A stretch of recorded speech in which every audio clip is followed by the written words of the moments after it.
Okay. All right. Welcome back. I'm going to get straight into this. I've had a few cracks at it today. It's a song I haven't played for a while, but I did say I was going to do it today, yesterday, so better follow through.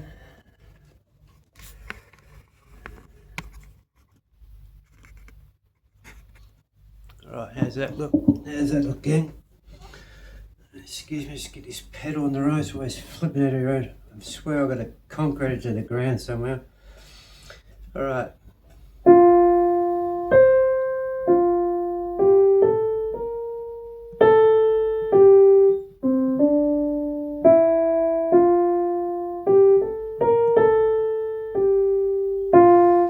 It's pretty much the melody.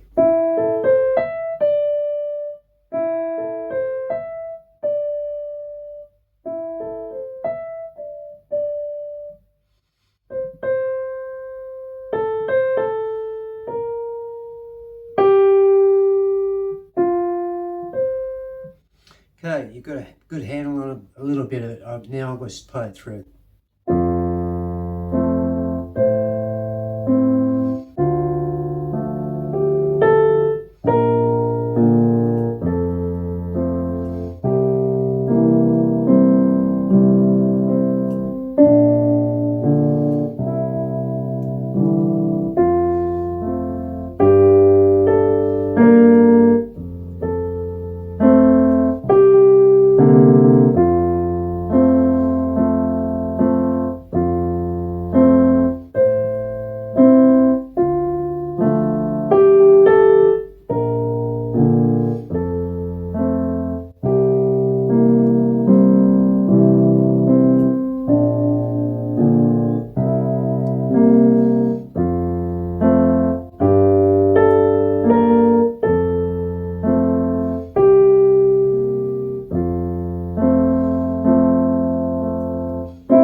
All right, that wasn't too bad. I'm going to give myself an 8 out of 10. Okay, now let's rip this thing apart. We've got,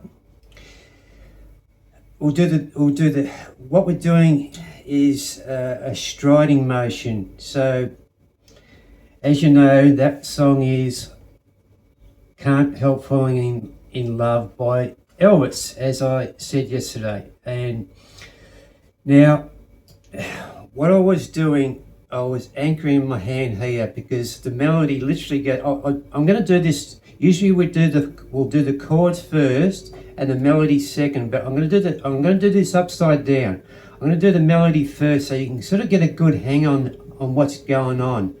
I've been thinking about this, and I've been at this thing for quite a few hours. But anyway, here's the melody, and it just goes. All you do is, and then I suggest you hook your hand here.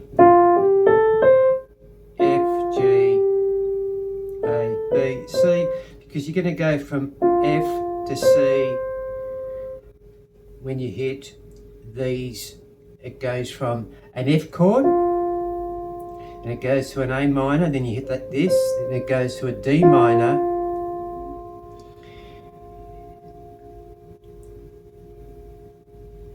then maybe it's best that I just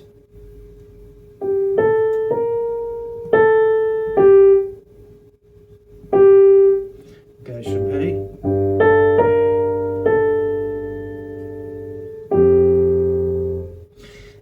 Scratch that.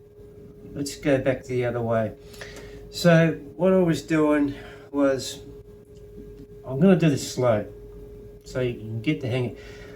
Now every time it starts off an F chord, so it's an F here, and I'm hitting the bass note of the F chord. I'm going to hit this chord here, the F, in root position, and I'm going to hit that in root position, and I'm going to hit the D minor in root position. But what I'm going to do first is hit the bass note of the F, the root note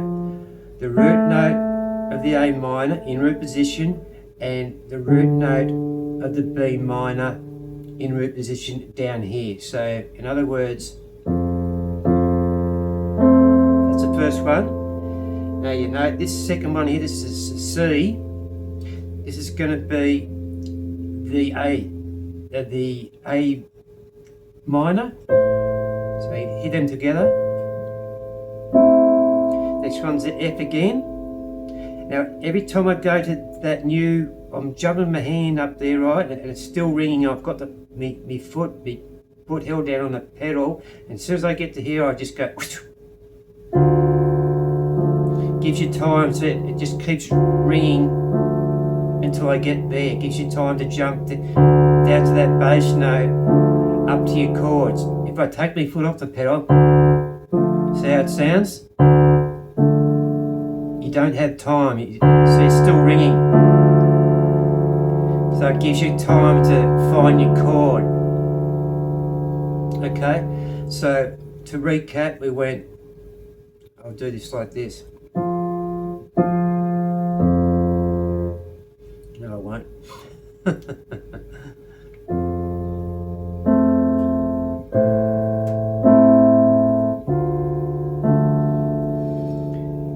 Can I see only fools? Right, and I've hit the octave because the next chord is a B flat.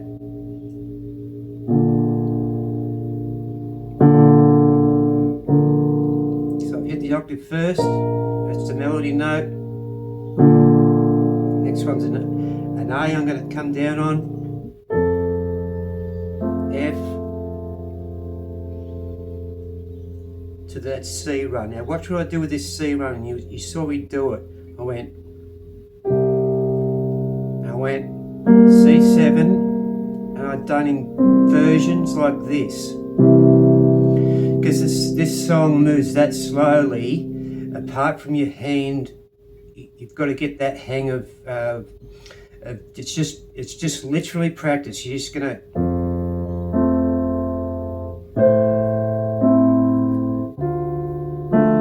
okay.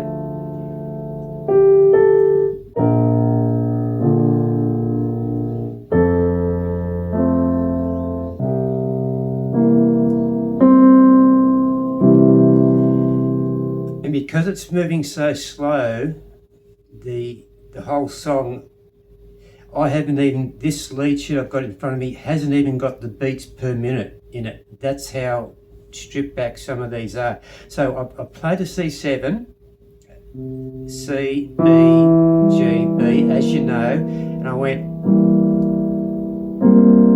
see that? And that's just another, that's a C. All I've done is taken the C and put it up there and give it a bit of a sound, and then I went back to the normal C. So I went holding the pedal down. Just a nice sound. It's just a okay. Now you can make up anything you like. It's like within this range here. Like, well, you could probably go if you wanted. If you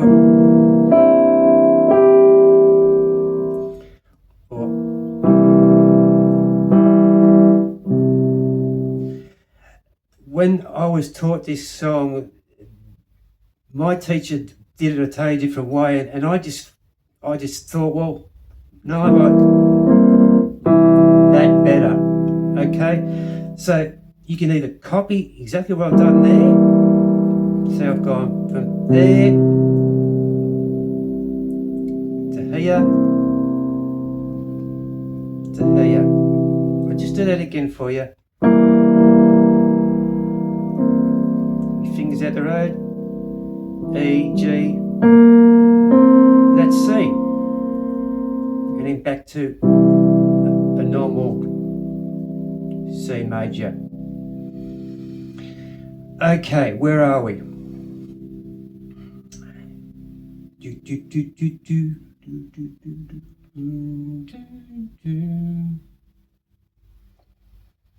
And then it comes into the second part. But I, B minor, can't, and I tuck my finger out under here.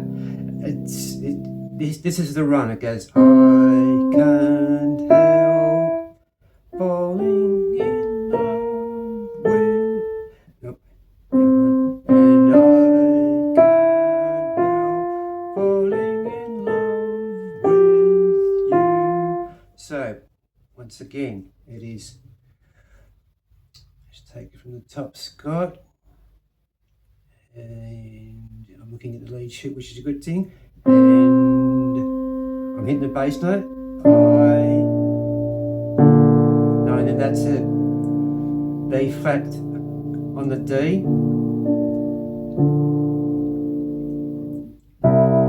L. Can't help.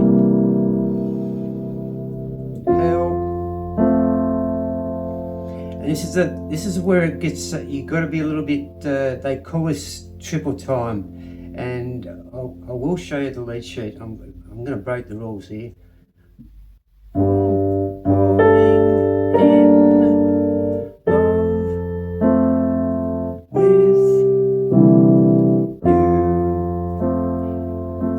And that's when I went 1, 2, 3, just to reset my hand and give it a little bit of a and you could have gone, or played a couple of inversions here and there, you know, like go holding the pedal down instead of, I just went 1, 2, 3, just to give it a little bit more motion, so to speak. So you don't have to do that. You can go 1, 2, and that's just an F inverted. Go 1, 2, 3, and you're holding down the pedal all the time. 1, 2, 3, then you start in again. Was meant to, on the wrong line, excuse me. Shall I say, would it be a sin if I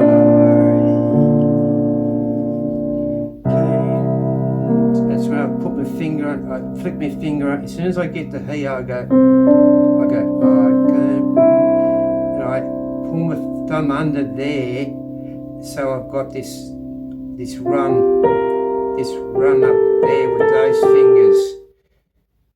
Let me just demonstrate that again, because it can be a little bit daunting at first. So it's just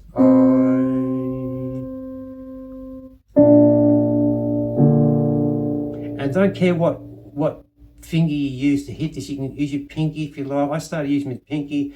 I've got used to just using any old finger, because I know that and don't try to hit it too hard like that.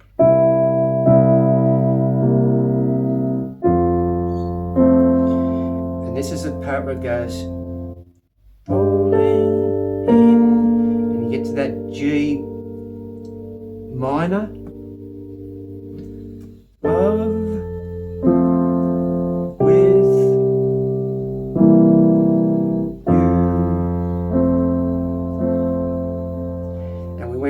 chorus, I played an A minor here, and I just spread my hand there, was here, right? And I just opened it up there straight away, because I know what the melody line is. And it's an A, starts up, and part of the melody line, it starts with an A, so we go A minor, so we go, where are we? Like a summer's, and that D is breeze, so we're going to hit the jump up here. Flows, then I went up to here.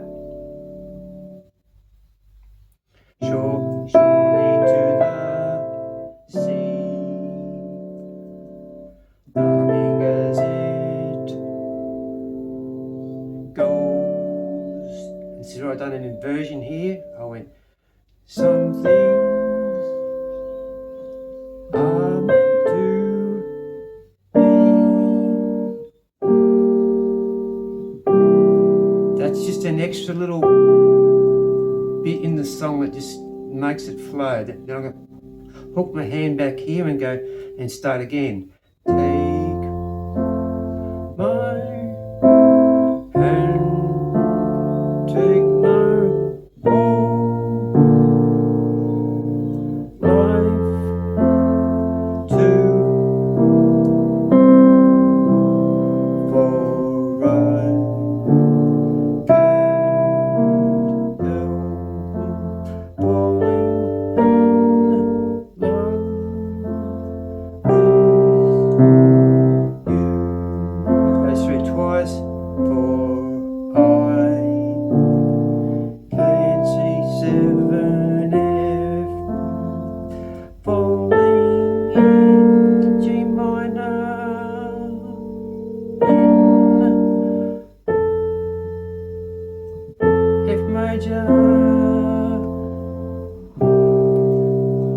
C7, U, and I went holding the pedal down to give that little bit of a, you know, that ethereal effect.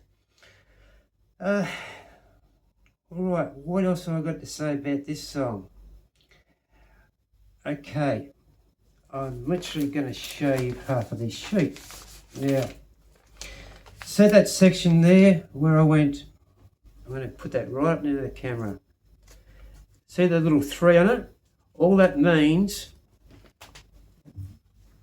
we're on the second page here, so can't get blown for copyright. And this is literally a double cheat sheet. It's got the training wheels on it, so to speak. You can see where I went for falling in love. That 3 means played a little bit quicker than the normal pace of every other note. That's all it means, okay? So when we got to here, falling in love, then we slow down. Falling in love with you. And you're back into that same rhythm. Whatever your rhythm is, and I can't stress this highly enough, I'm going to put the camera up now. Welcome back. Whatever your rhythm is with the song, you can play this at any tempo.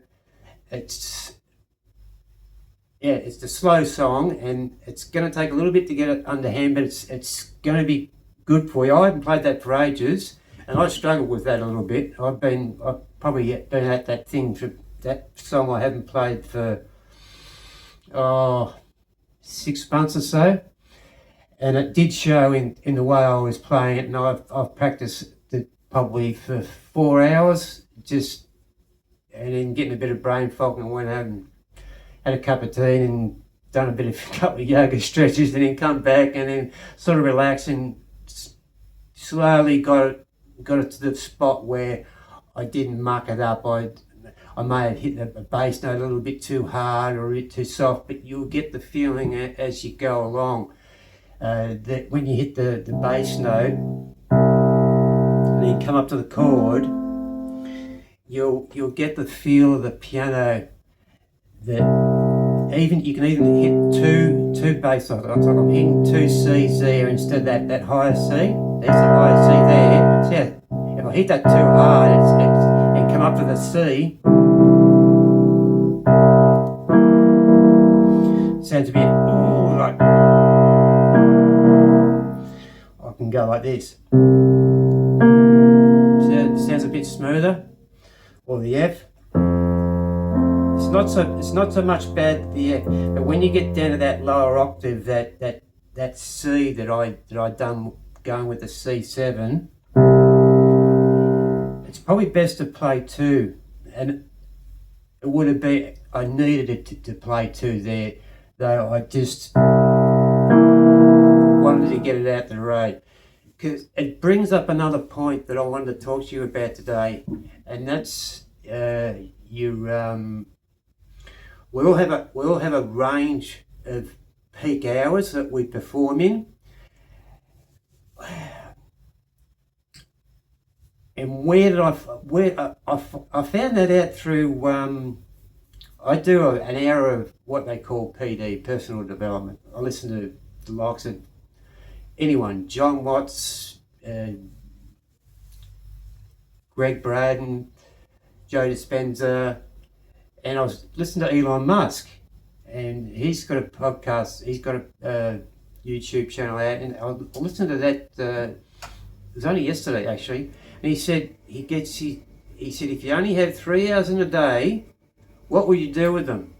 That was one of his giveaways, and I just thought, well, yeah, okay, I'll be playing the piano. That'd be my number one thing I'd do before I went out in my gym or done a yoga or went swimming or gardening or whatever your interests are, to relax, reading, do a bit of reading, or do your whatever you do to relax, which, yeah, so getting back to that subject of your peak hours. So mine are like, I get up at 3:30 in the morning, and it's I believe it's like, where is the clock? I think it's about 3 o'clock now, and I'm at the end of my tether, and I'll be in bed at 8:30, and so I've sort of reached the end of my range is about 8 o'clock in the morning, when I've got all my other things done that I usually do in the morning. My routine in between those hours, it's 5 hours from what, 3:30, 4.5 hours. I'm doing either personal development or out in the gym or going swimming, or maybe I do it later. But I always do that in the morning. It's 4.5 hour gap, and bang, I'm on the piano, and then I sort of peter out at about this time here. And I found that when I go even further, I'm mucking up constantly, and I don't. I've emphasised this a lot. Don't go to bed on a mistake. So that's that. Yeah. So I'm literally going to play this through again and get it to the place where it's probably going to be a little bit better than what I've just recorded. Though, having said that, I don't know what your time frame is. Excuse me if I'm just rattling on here, because this is good information. Because if you're really serious about learning the piano, I've said this in the last video. Even if it's a hobby, you really need to get 15 minutes, and it's not a lot of time in one day, and pick it in your peak time may be totally different to mine. Like I said, mine's from about 8 a.m. to 3 p.m. and that's about it for me. And sometimes I'll get a second wind. And I'll go swimming. That is a great thing for me. As soon as it heats up, I'll go swimming, and then I'll come back and and you do get that endorphin rush, and you're away again, and I can put in an hour or so. So, and I want to talk about that as well while we're here. We're in Melbourne here, and it's 4 seasons in one day, and it's actually cold here today. It's the heater's just kicked on, and I've got it sort of like on automatic. And tomorrow, I think in another 2 days, it's just going to be clean sailing from there on. And then the outdoor pool's open in November for a good reason, because they know that it's pretty steady from then on. I'm not going to get into that anymore, I think. Now, if you've got any questions about what I just done there, shoot them through to me here at YouTube, because this will go out on, let me get this straight, Facebook, Instagram and TikTok. The only thing I do there is answer my kids and my friends. That's about it on Facebook and yeah, Facebook and Instagram. That's it. There's friends from overseas from TikTok, and there's a Zian from Instagram, but numbers, I don't care about numbers. If I can change one person's life, I'm happy, believe me. That's all that matters to me. Alright, I'll leave you with that. Love yous and leave yous. Hope you enjoyed the chat as well. I'm a bit of a chatter, quite the opposite to a stoic. Sometimes I do learn to be very quiet, be silent, and that is I'll be silent a long time sometimes, but not when I'm teaching. I'll be talking as I do, and I'll go in different directions, and not only the piano with the what we need to, the mindset to stay at the thing and actually get your 15 minutes in per day. And I did touch on all those different areas of my life and how I get around doing it. And it's going to be totally different for you guys, because I've got no idea your schedules and your your hobbies and all that. But I said I was going to do a video on goal setting and systems. Like, goals don't work unless you've got a system in place. It's another thing that I've studied, and you guys probably know a lot about this as well. You set a goal, but it's very good to set a goal and a time limit. If you haven't got a system to get there, like, okay, I have to do this and this and this during the day, so I've got the energy to do it. And I just gave you my examples, like swimming and doing a bit of yoga and yoga mat and stretching and getting out in my veggie garden. And yours might be going to Pilates, or going to a tennis game, or going to play cards, or going to a reading group, whatever it takes. Sounds like a song, doesn't it? Actually, it's in the back of my head. I'll probably remember it after I put the video off. Anyway, I love yous, leave yous, love yous all. As Jeff Pennick would say, I'll see you in the next video. I've got no idea what I'm going to do, so have a great day. Cheerio. Bye for now.